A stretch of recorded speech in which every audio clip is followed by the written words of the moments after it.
Monday, 8 o'clock. You all on board? We'll be online this weekend. We'll be up at the Child Center for the state tournament, but I'll take my iPad, so I'll be around.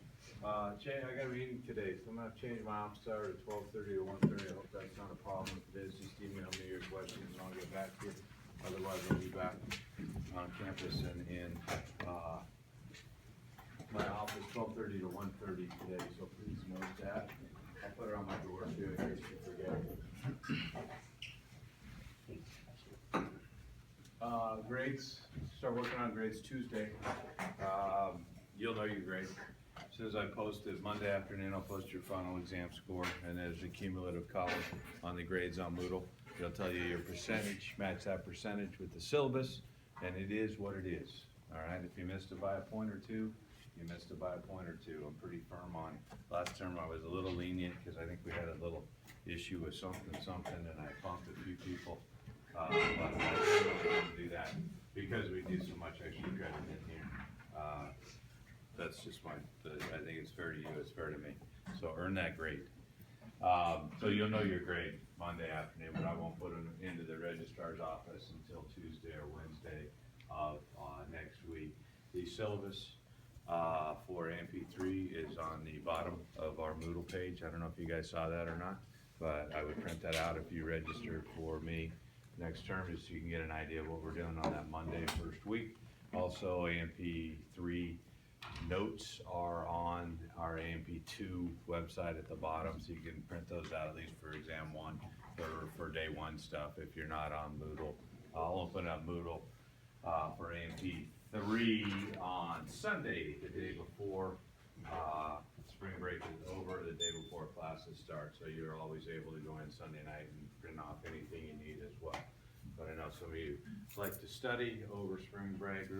I wouldn't recommend it, take a break.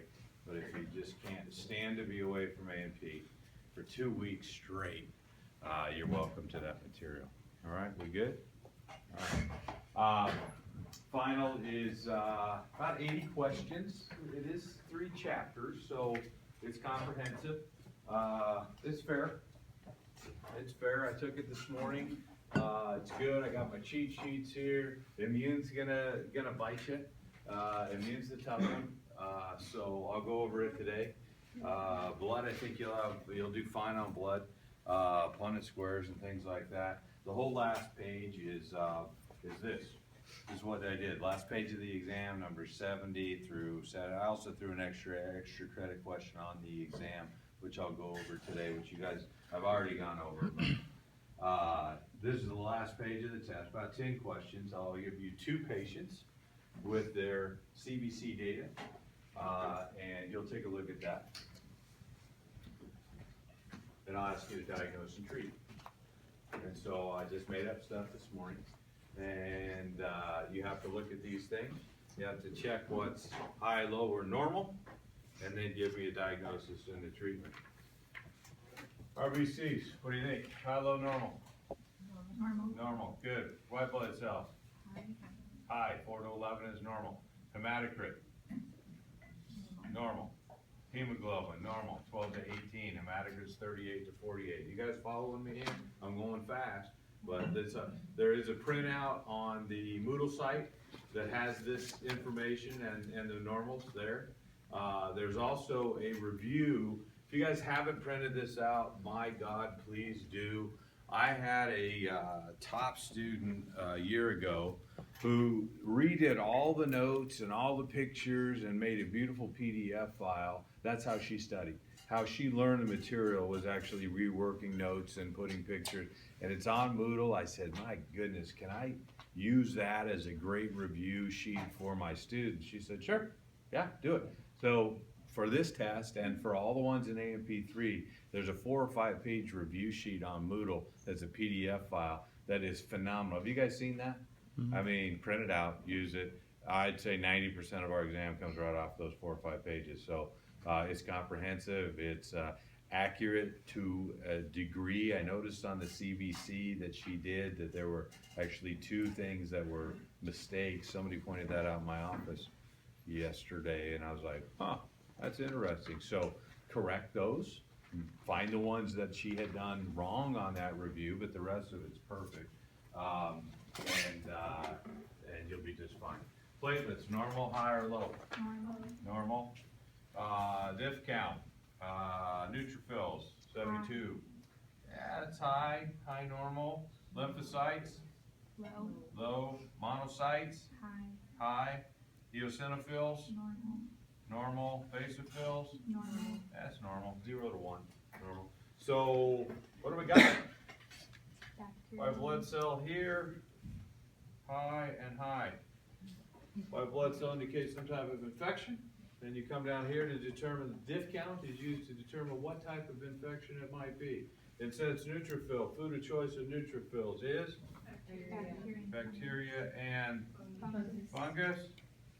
And food of choice for monocytes, bacteria and virus. Anything in common?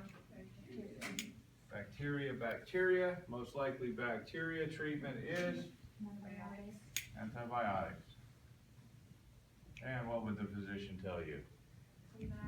Come back in 3 days. Come back in 3 to 5 days if you're not better from these antibiotics. That makes sense? Anybody ever heard that? Anybody ever been to the doctor? Yeah, that's what they do. This is how they do it. It's not magic, all right? You go in, you're sick, you don't feel good, you got a fever, whatever it may be. Well, let's take some blood, let's take some urine, let's take your blood pressure, all right? Get this back, half an hour later, physician looks at it, bacterial infection, confirms for them what they thought. That's what your data shows. We think it's this. Come back in 3 to 5 days if you're not better. If you're not better in 3 to 5 days on antibiotics, there's something else going on. And they need to investigate further. That's how medicine works. Rocket science? You guys are just as good. You can do it now. You guys, when you go in, they won't let you on the computers anymore. In the old days, they used to have all your medical stuff in a file. They put it on your door. As you walk in the door, you'd have your file there. I used to grab it and read it. They're like, what are you doing? I'm reading my medical file because it's yours. It's your data. This is your information. You can analyze it. So I do that now if I go to the doctor, which is pretty rare. But I will go on the P-Cell site and read my blood test. I get a blood test, read it, see what's going on. I can tell right there. I know I have a good idea of what's going on. All right, Punnett squares. Threw you a curveball. I want to throw it today and not on Monday. All right. First one, pretty easy. Punnett square work. Mom is AB. Dad is O. What's the first thing you have to do? Genotype. Thank you. Very good. Very good. Genotype. Given the genotypes? You were not given the genotype. You were given the phenotype, A, B, and O. And you'll have to determine the genotype, which is over here. There are the genotypes of the parents. We all on board with that? Calculate probability and chance, please. If you haven't done it, do it.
How'd you do? Good? Do you know how to set these up? Google blood type on a square. There's a whole bunch of them online. Take a look at it. You notice I'm not using RH, all right? It's not a positive negative issue, all right? Positive negative is one question on the test. So make sure you understand erythroblastosis fetalis. It's in your notes. Has to do with RH factor. Mom needs to be RH negative.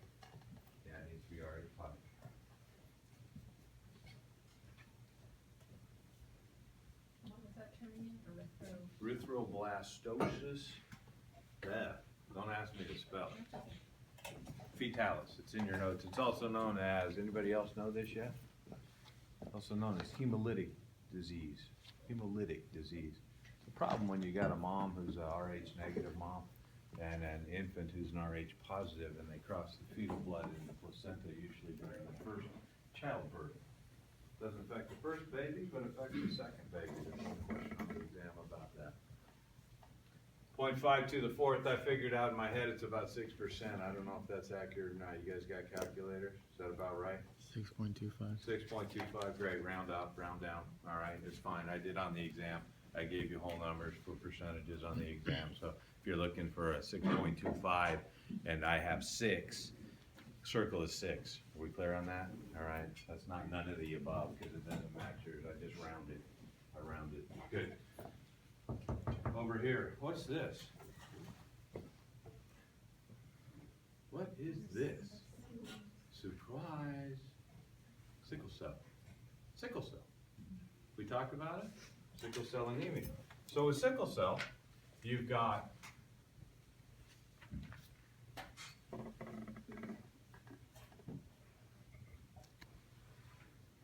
the genotypes for sickle cell are big S, which we know is homozygous dominant.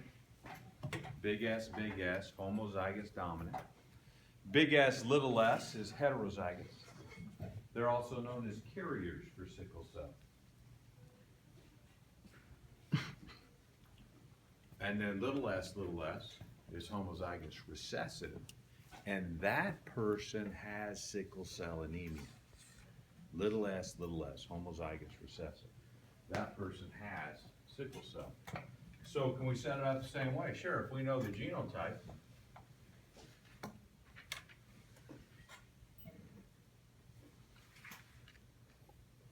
of the parents, I put a little hash on that little s, just so you know it's a little one, not a big one. And you recombine.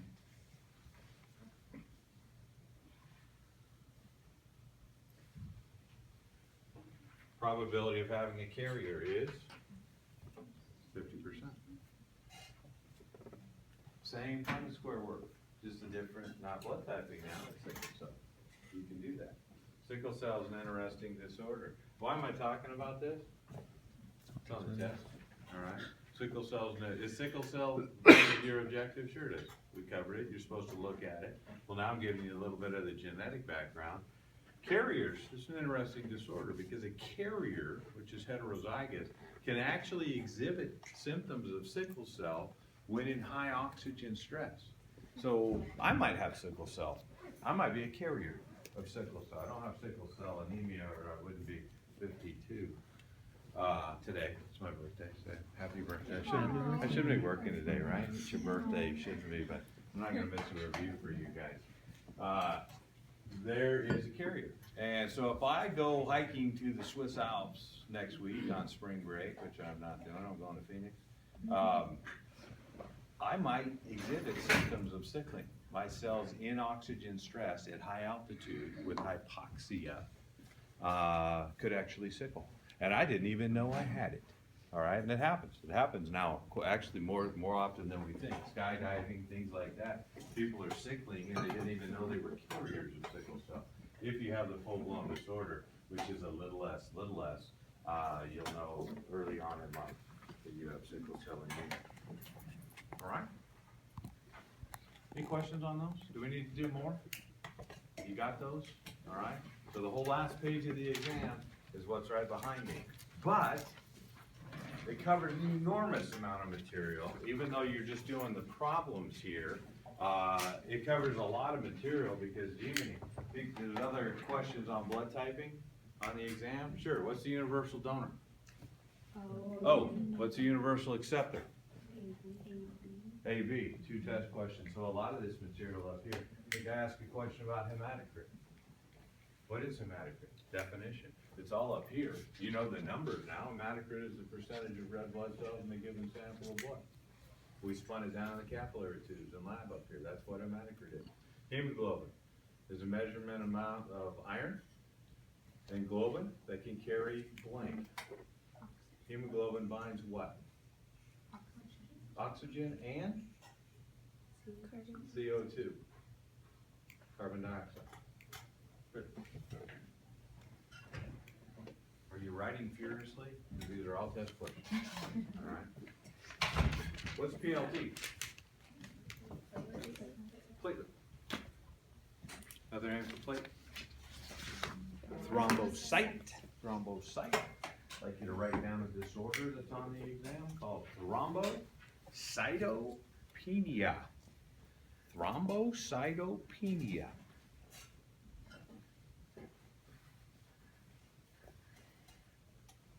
Which is a big, fancy word for low platelet count. There also is a chemical. These are in your notes, but we kind of haze through them a little quickly, so I want to make sure you write them down and look them up. PDGF, platelet-derived growth factor.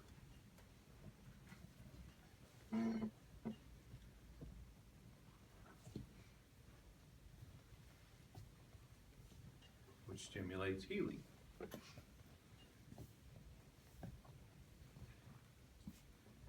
Just thinking of terms that came up that I'm like, oh boy, you better write this down. Another one, hyperemia, Hyperemia, hyperemia. That's the redness and inflammation found at a site of infection. Hyperemia.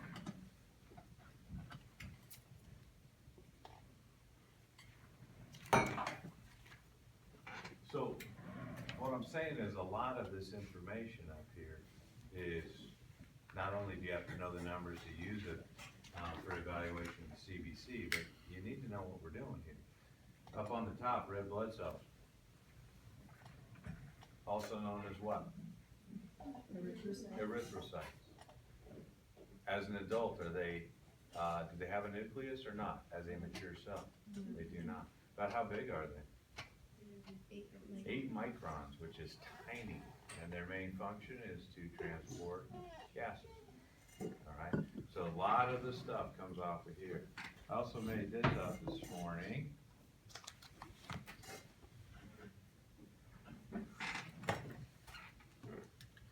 We will start our exam with a practical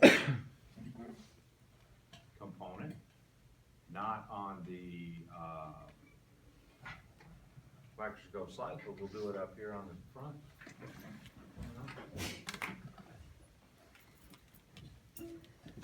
Yep. So we'll flip the Scantron over. Just bring a pencil. Takes about an hour probably. There is 80 questions, so it might take you a little bit longer than normal, but you have from 8 to 9:50. You have 2 hours if you need it. You'll be out of here in an hour. Most of you will be out of here in an hour. But you'll have it all the time. I don't want it to be a stretch. Identify this cell. Basophil. Name the 2, these are all test questions, so you might as well just write them down and figure it out. That's a basophil. Name the 2 substances found in the granules of a basophil. Heparin and histamine. And of those 2 chemicals, which one would be considered an anticoagulant or blood thinner? Heparin. You have to know everything on this exam. What is this? That's a platelet, also known as a thrombocyte. It is part of the clotting mechanism in our blood. Normal numbers are 250 to 500,000 per cubic millimeter. Good. Comprehensive. Name this cell, please. Neutrophil. Name this cell. Neutrophil. Name this cell. Neutrophil. These are also known as PMKs because of their polymorphonuclear structure. PMKs are neutrophils. If you look like this, dancing Snoopies, I call them, Those are neutrophils. No other white blood cell has nuclei that look like this. Name this cell, please. Lymphocyte. Lymphocyte. Be careful, Kayla. I heard that, that's good. Hey, listen, makes a comment, I mean, I grade this every year. Somebody wrote down leukocyte. Yeah, that's correct. It is. There are 5 different types, and I'm looking for lymphocyte. I have to pick you up.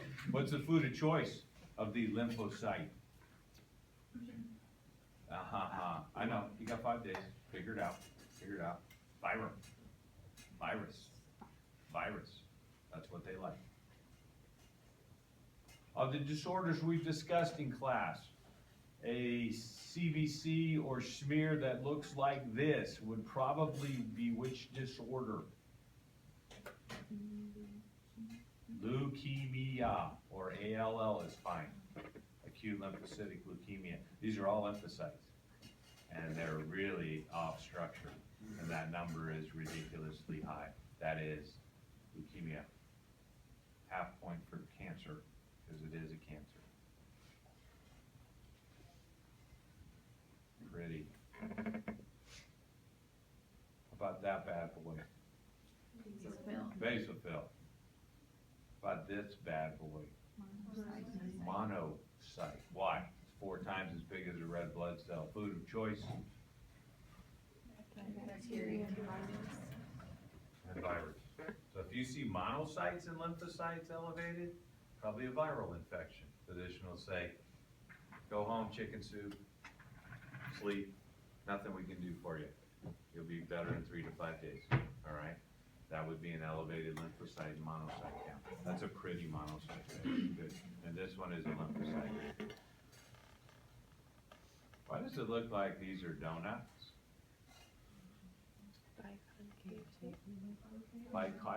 Biconcave, because the cell used to be like this, and then what we squirt out of that at the normal blast stage? The nucleus. When we kick the nucleus out, the cell collapses in and becomes biconcave, and that's why they look like little donuts in a slide. Cell type? Lymphocyte? Oh, what a find. Beautiful. Why is this so unique to me? Because all of them Because are all on of one them in one. You know how small this field size is on a microscope? We're talking about maybe 80 microns, and you've got all 5 white cells in one picture. It's unbelievably rare. You couldn't do it like this without Photoshop. What's that one? Eosinophil. We're going to see a lot of eosinophilia coming up here in Eugene, Oregon. Yeah, pollen count's already starting to rise. That's allergies or parasitic worms like you would find in tuna fish sandwiches. That is so gross. All right. Lymphocyte, monocyte, dancing Snoopy. That's really a dancing Snoopy, isn't it? You guys have any idea what I'm talking about when I say dancing Snoopy? No. Do you know who Snoopy is as a character? All right. He used to dance on the top of his doghouse, and he was just, and his ears would be flying, and it'd just be that looks like dancing Snoopy to me. All right, you have to know. Okay. Make up your own story. All right. And a basophil, which is pretty rare too. Good.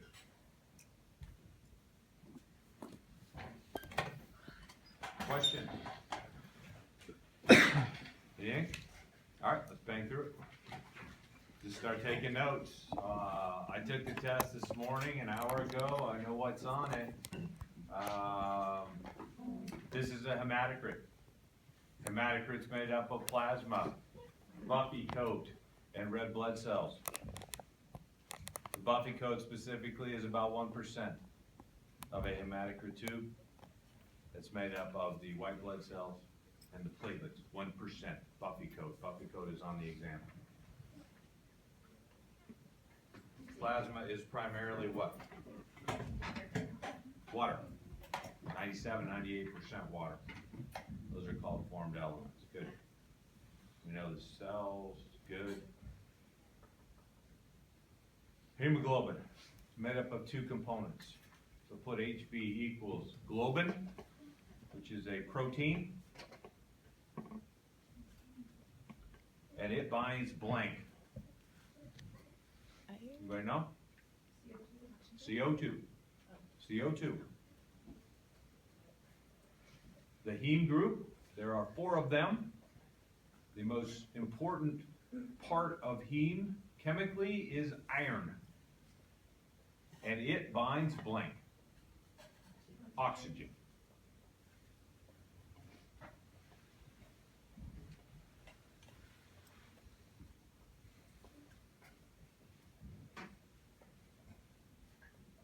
If you are low in iron, you can have a anemic condition called iron deficiency anemia.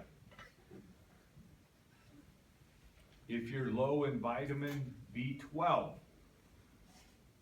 it was on the exam twice, so lock it in. Vitamin B12 lack of in usually diet can cause pernicious anemia, where we don't have enough hemoglobin.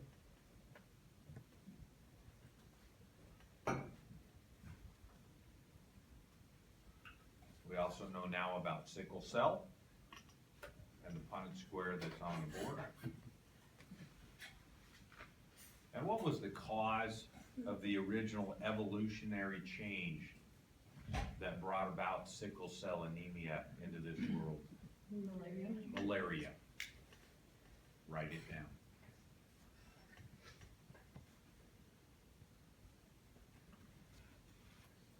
There's one question on erythropoiesis, which is the development of a red cell. I'm giving you everything today. I want A's. Know the order of which these cells are produced. The order. So if I gave you 5 of these, could you put them in order 1, 2, 3, 4, and 5? That's what I did Monday. Make sure you can do it. Where do you find hemocytoblasts in our body? Red bone marrow. That's where they're found. It's where we make blood cells. You realize it's a little different in infants. Fetuses and infants have multiple tissues that produce red cells. But as an adult at my age, I'm only making red cells from my red bone marrow. The stage of ejection of the nucleus is the normoblast.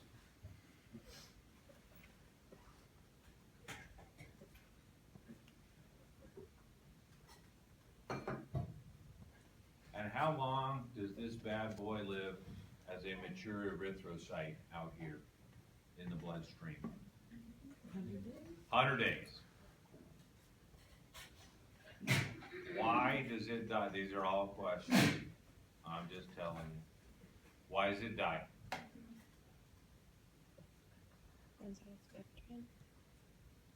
Good. 2 reasons it dies. 1, it's anucleate. 2, the membranes wear out. And the membrane component that is special for red cells is called spectrin. It's in your nose. We good on that? Red blood cell graveyard, the process is all of this is the spleen. And if you lose your spleen, anybody? Liver takes over. Good. Pretty.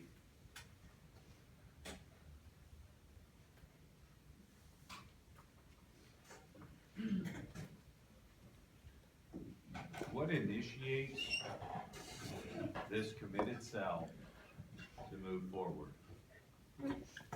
What initiates this committed cell to move forward? What's the trigger?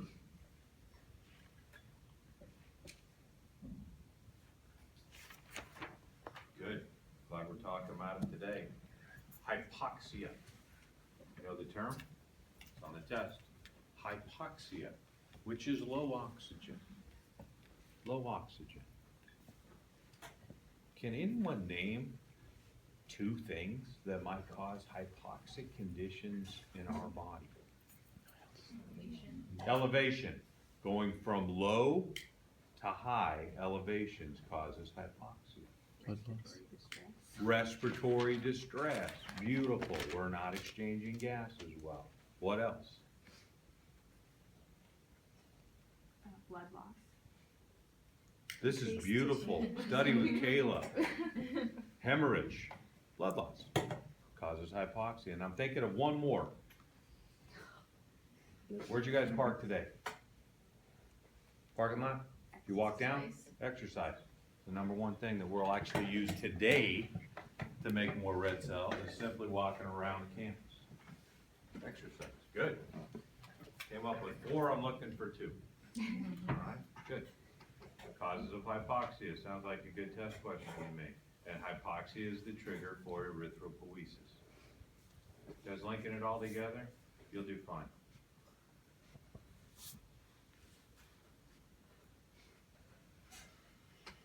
Name these cells. These should be gimmies for you, and I'm hoping they are.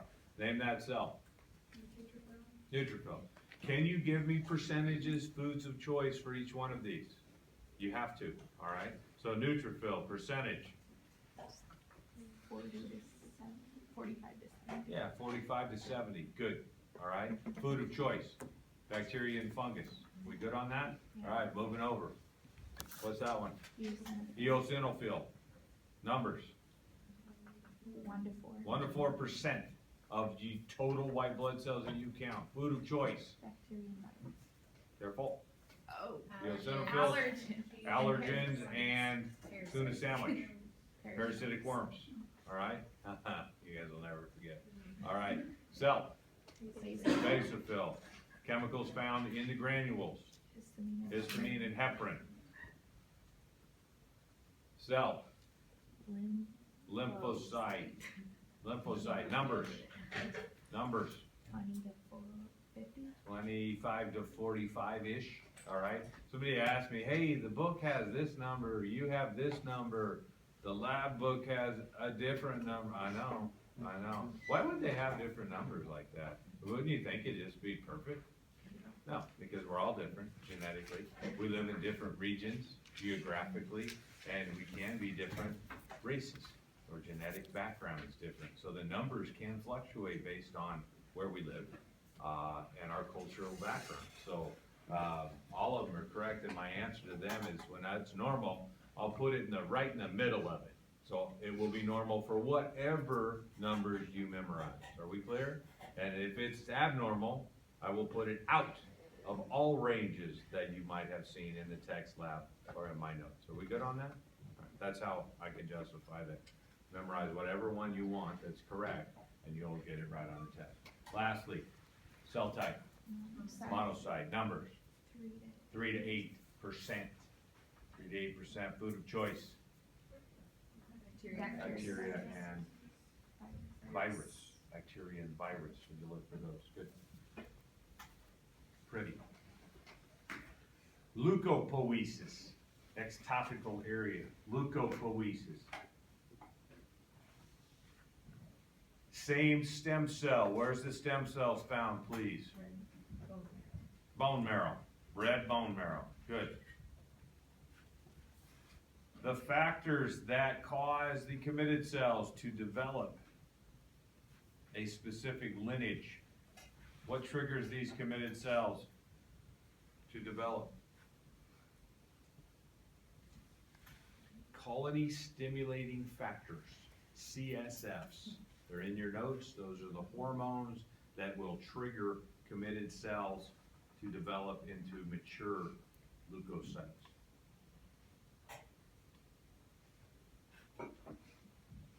You don't have to memorize anything. This will be important Sunday night. You don't have to memorize anything in the developmental pathway for these, the band cells, the myelocytic cells, nothing on the test. So I'm looking at stem cells, committed cells, and mature cells only off this topic.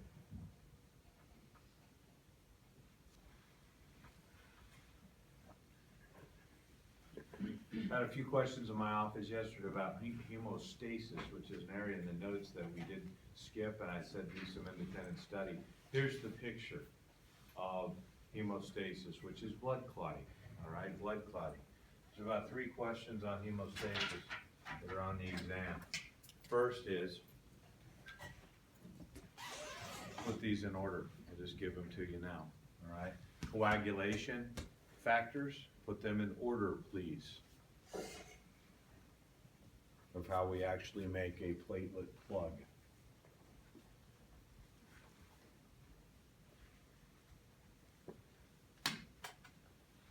In the process, here's a blood vessel, and it's yours, and you gotta break it. We gotta plug it up. We use platelets to make a blood clot. Platelets to make a blood clot.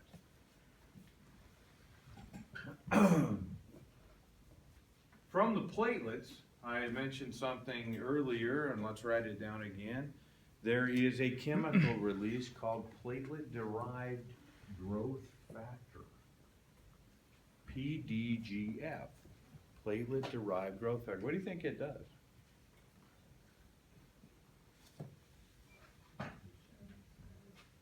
Platelet-derived growth factor probably causes growth, right? From the platelets, it's derived from the platelets. So when the platelets come into this wound, we need to release a chemical that's going to cause this torn tissue to heal. So we release a little chemical called growth factor, and it stimulates the connective tissue to reconnect and seal that hole. Fibrin is a mesh network that we put in place as a temporary hold. And this is the big, do not memorize this, all right? It's called the clotting cascade. And all you need to know about it is that when we have a tear in the tissue, we have an enormous number of factors in our blood that will trigger on. It's called a cascade, and they're Roman numerals. Don't worry about them. They're not on the test. Other than, if you're missing one, what's it called? If you're missing a clotting factor in the clotting cascade, what might it be called? You guys know this. We talk about it around Halloween all the time. It's called hemophilia. Hemophilia, which is a bleeding disorder. And it's just simply caused by not having, genetically, not being able to manufacture one of these factors in the clotting cascade. Typically genetic, more common in men than women, just like color blindness. So it's probably passed from the mom to the sons, just like color blindness. Good, that's it. That's clotting, that's clotting. Things you need to know about clotting. All these factors that you see up here, Roman numerals, and they go through this cascade. It's a protective mechanism because we don't want to have a bunch of blood clots all over our body. What organ makes all these clotting factors, or most of them? Not all of them, but most of them. Anyone know? If you don't know, good, Tom, I saw you mouth that. That's liver. If you do not know what I'm talking about, you answered liver. All right, good. Lymphatic, next topic. Anything left on hematology? Guys need a break? You good? Need a break? No? Keep banging through? All right. When we're done, we're done.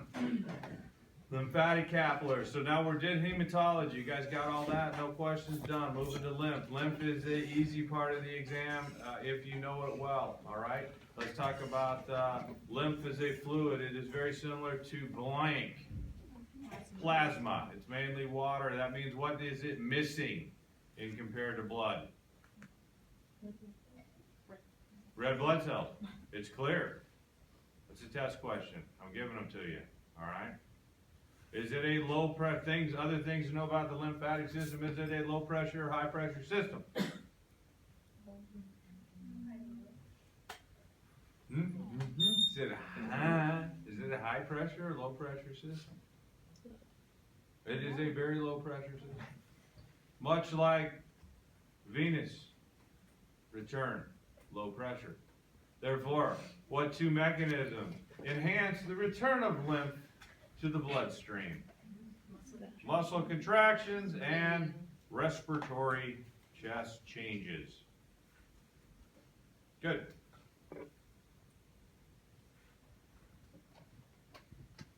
Where do you find lymphatic capillaries in the body? Lymphatic capillaries. There they are. Geez, they must be located wherever we have blood capillaries in the body. That means all over the body. And are they less permeable or more permeable than blood capillaries? More. They have one-way valves. And they're more permeable than blood capillaries. These are all on the test. I'm trying to make it easy for you. Where do we concentrate our lymph nodes? Nodes. Neck, axilla, groin. Good. Neck, armpit, and groin, which is also called cervical, axillary, now that we're in college. Cervical, axillary, and inguinal are the three regions of concentrations of nodes.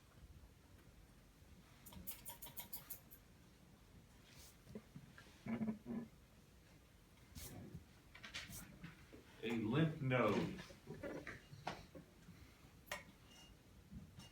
afferent, going in, efferent, going out.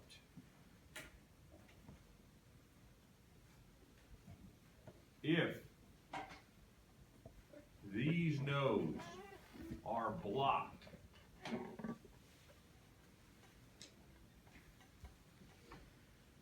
what symptoms would you see in the patient? Swelling, tenderness. Swelling and tenderness distal to the blockage, which means down the arm.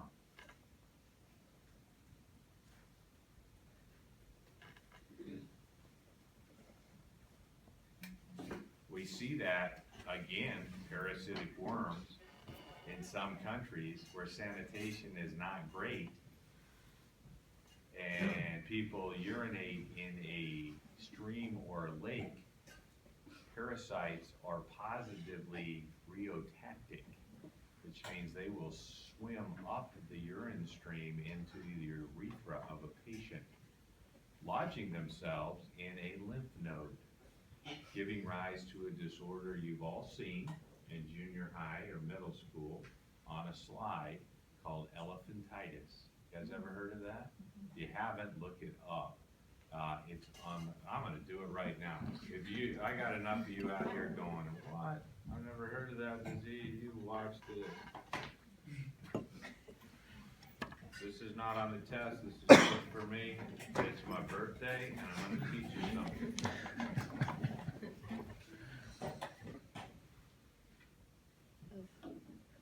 There you go.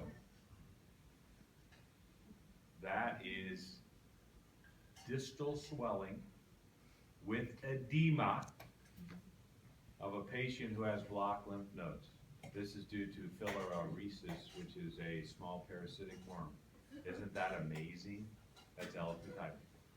Only in this class you get to flip through stuff like that. You won't believe it. There's another patient there. Scrotal elephantitis, holy cow. Yep. There is a that's all edema. That's all fluid in a leg distal to a site of blockage in the lymphatic system. Good. Gee, Stan, thanks for showing me that. All right. So the test question is, when a lymph node is blocked, what would you expect to see symptomatically in a patient?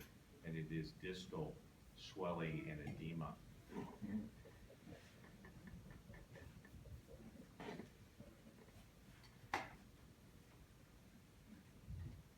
organs of the lymphatic system. Make sure you lock these in. I gave you a matching section that said which of the following is not an organ of the lymphatic system. And Peyer's patches, my favorites, came up twice. Peyer's patches are specialized lymphatic nodes around the digestive system. Why do we have them there?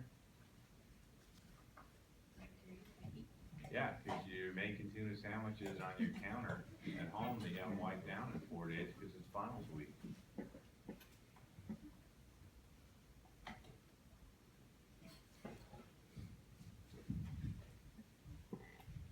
Questions? Lymph's pretty easy if you know it. Pretty easy if you know it, lymphatic system. Last is immune. Let's just bang it and then you get out of here. All right? Immune system. I'm just going to list out things to go look up and understand that came up on the test that'll help you. This is a nice picture of inflammation in your book. You may be looking at this going, holy cow, do we need to know all this? Yeah, you kind of do. And you have to put it all together because immune is a combination of hematology and lymphatic. That's what immune is. It's our defense mechanism in our body. We can start up here. We get tissue injury. And that means we're going to bring something into our body. And that something into our body we use on this test is called an antigen. Any foreign body, pathogenic, bacteria, virus, splinter, or something that's not supposed to be in our body is called an antigen. Are we good with that? All right? And then with an antigen, things happen in our body that will try to fight it off. Like, do you know what leukocytosis is? Oh, we should go back. We should go back to blood.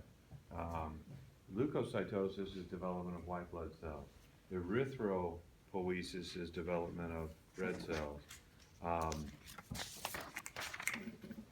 I said anemia is the other thing that will help you on a question, may not be the answer, is polycythemia. Don't forget to learn what polycythemia is, which is a high level of red blood cells, often caused by exercise or disease. So looking at this here, would you expect leukocytosis if you have a cut on your finger and it gets inflamed? Leukocytosis is production of white cells. Yeah, you would. So you know all this stuff already. This is not new to you. Have you ever heard of neutrophils, monocytes, and lymphocytes? Sure, they go to the area. Chemotaxis is actually on the exam as well. So as I'm looking at this, you guys should be writing this down. These are all important terms that are on the exam. Chemotaxis, is it positive or negative chemotaxis? Okay, it's positive. Positive, meaning if I'm cruising, if I'm a monocyte, I'm an eater. I'm an eating machine, and I'm cruising the body looking for antigens, and I see it right there. There's some soup or tuna sandwich or something they only brought today. I'm gonna go eat it. That movement toward that material is called positive chemotaxis. I gave you another term here, hyperemia. Is that in your notes? Yes, it is. Gave it to you this morning. Hyperemia, which is vasodilation, and we get heat and redness around an inflamed area. We get red blood cells there. Increased temperature. Is that a defense mechanism against this bacteria back here? Sure it is. That's called fever. And chemicals that give rise to fever are called pyrogens. You guys know all this? This is our defense mechanism. This page, you may have looked at this 5 minutes ago and go, do I need to know that? You need to know it all. There's nothing up here we haven't covered. It just puts it in a concept map for you so you can understand the timeline of how we fight off and heal. I talked this morning about blood clotting with platelets and fibrin. Did you guys see that? That's on there too. This is a very nice pictorial image of how we will take an infected area and heal it. And there's not one little box on here that we haven't discussed. If you memorize your notes, maybe a 75 or 80 on this one. If you understand how it works as a team, you'll do just fine. All right? Inflammation in the textbook. Look at that picture. Very good. Interferons are on the test in the matching section. Interferons. Things to, let's just write this stuff down. Things with the immune system. Interferons. Complement system. macrophage, APC, cytokines.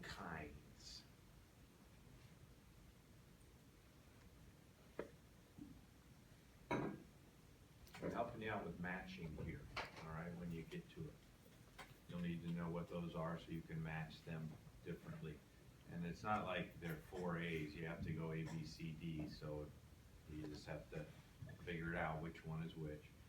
Interferons are protecting adjacent cells from an infection. The complement system here identifies and can kill antigens before we activate. These are non-specific or innate defenses. We haven't actually activated the immune system yet. It will help you to know on this exam the difference between innate and adaptive mechanisms in our body. Innate and adaptive.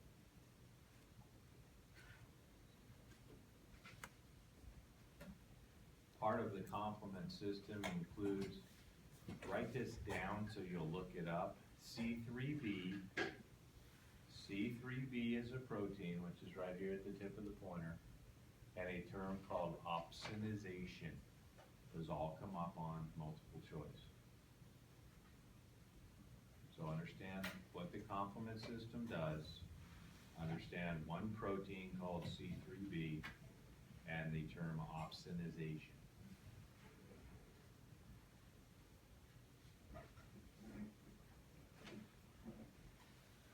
There are 3 cells in the immune system. So now write down adaptive immune system, all right, as a topical heading. There are 3 cells. There are B cells. Number 1, B cells. Hash marks under the B cells, things I need you to know. They make antibodies.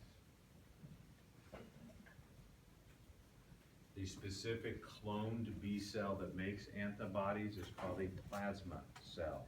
So next to antibodies, write plasma cell. It is a cloned B cell. They also make memory B cells.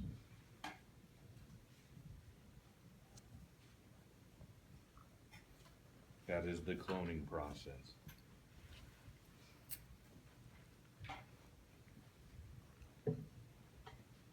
How long do they live?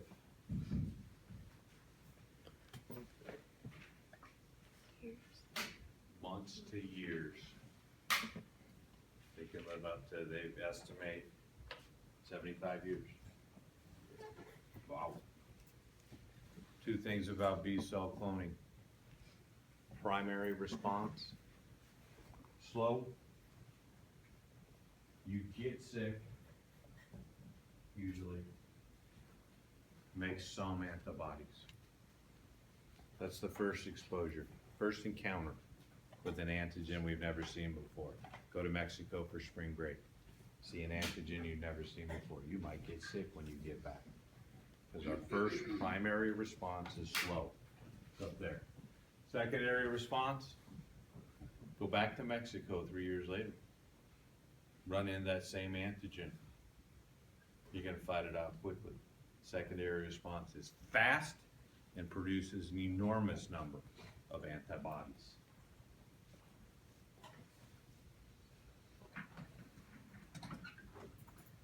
Antibodies, made from plasma cells, heavy and light chains, 2 binding sites, live for days.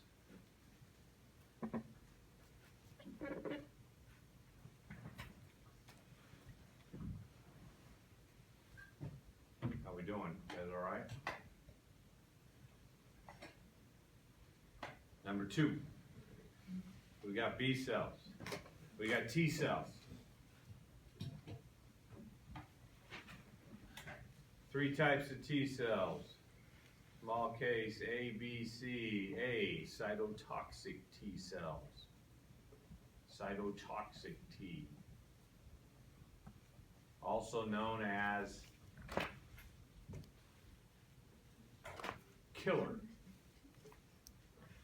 These are the killers.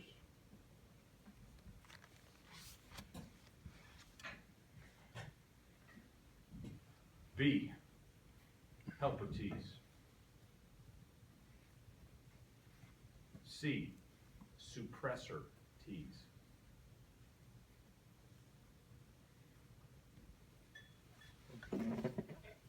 These are all lymphocytes. You figuring that out? It's a B lymphocyte and a T lymphocyte. These are lymphocytes. 3 types. Know what the 3 types of T cells do? Only one is the killer, cytotoxic.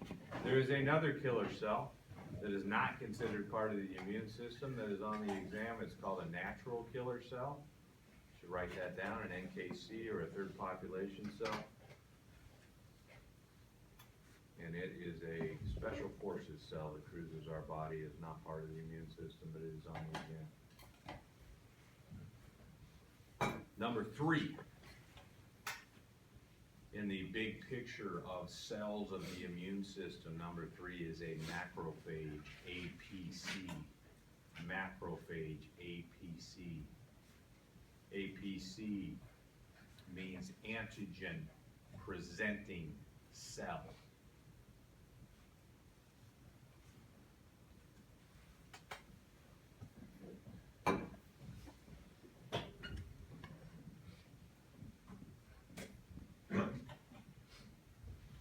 There's the big picture.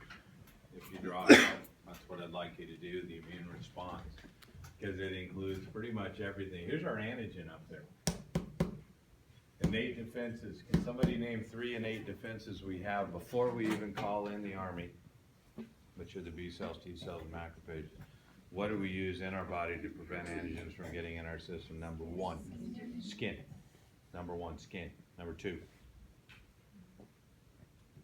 mucous membranes, all right, with lysosomes and enzymes in them. Cilia, acid mantle, you guys remember all this? Digestive juices, all of those are innate defenses that we all have that prevents this antigen from getting in our body. Unfortunately, boom, made it through. And this is the 3 cells I just listed and how they operate in the body to actually eradicate this disorder from getting in our system. The first thing we do is a macrophage APC. Is will come up and whatever you brought for lunch today, I'm going to eat right now. On a macrophage, you know a macrophage is a mature monocyte. You guys know that? Macrophage is a mature monocyte. I will come and eat that soup. And now I'm an APC. I'm presenting the antigen, so I'm cruising the body. If I just eat it, everybody might have brought lunch today, and that's not gonna take care of the problem. What I'm gonna do is alert my body that we got lunches in class, antigens in class. So I'm gonna eat that, but I'm gonna present it. When I present it as an APC, antigen presenting cell, I'm gonna bind to my helper T cells. Because helper T cells do what? Alert. Good. So my helper T is gonna come in, and it comes in right here. Helper T comes in and it's going to release chemicals. These chemicals are called cytokines, and they're going to alert my entire immune system. They're waking up the beast. They're waking up the B cells and the cytotoxic T's that we've got a major lunch problem going on in this classroom. And all the B cells and all the T cells come to the site and we clean it all up. That makes sense? That's what this picture is. So know what these cells are, where they come from, and what they do specifically in the body, and that's the immune system. Question?